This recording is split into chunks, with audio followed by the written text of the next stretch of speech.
Flying the High Country is a 3-day air tour to the snowy mountains in New South Wales, visiting Jindabyne and Thredbo, as well as Brown Brothers Winery at Milawa in Victoria. On the first morning we fly from Moorabbin and we take a flight out to the northeast, overflying the Victorian High Country, flying over Mount Buller, Mount Hotham and Falls Creek to arrive in the Thredbo Valley. And we fly up the Thredbo Valley to land at Jindabyne, which is our first stop on the trip. So I'm Leanne, I've been in Jindabyne now for about 10 years. I worked a season at Perisher in 1990 and I knew then that I was addicted to skiing and I wanted to be here. This was my home. I would say Jindabyne is a rural town, you know, and it has a great sense of community. The fact that we can look at this beautiful lake every day and then behind us are these incredible mountains, you know.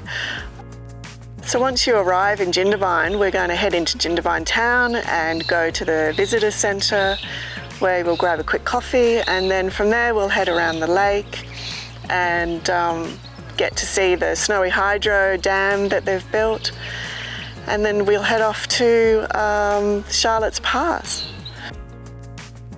Charlotte's Pass, you'll get to see Mount Kosciuszko, and there's an amazing boardwalk where there's a beautiful snow gum which are all weathered and twisted, and some of them are over 100 to 200 years old. And when it's raining and it's misty, these amazing colours come out, and you'll get to see that.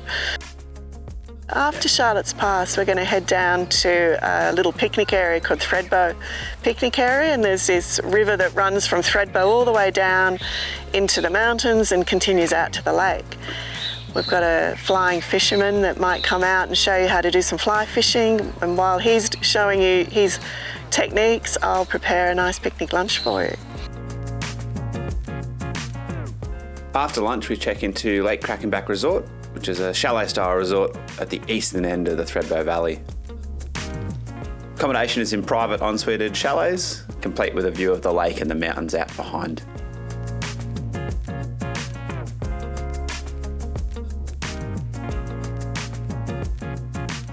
Yeah, day 2 I'll come and pick you up in Crackenback and we'll head up through the valley up to Thredbo.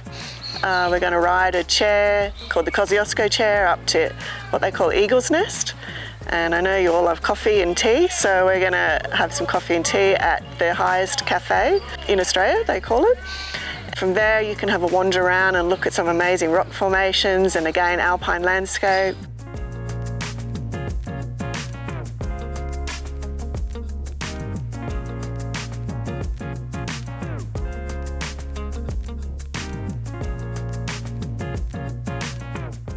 Wild Brumby will get to try out some schnapps and some gin, and they've won awards for their gin.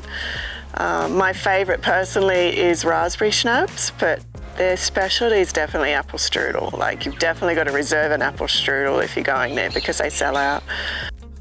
It's such a unique restaurant as well. It's all Austrian food and surrounded by beautiful sculptures, and yeah, definitely a great place to visit. On the final day we have a late checkout, and then it's a flight west over Mount Kosciuszko to land at Brown Brothers Winery in Milawa.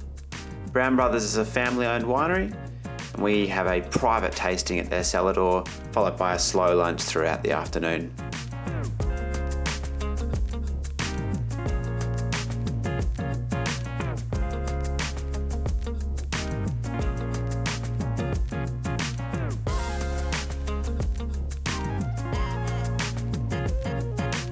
Capping it off for the trip is a flight over Lake Eildon and the Yarra Valley to land back at Moorabbin at about 5 p.m.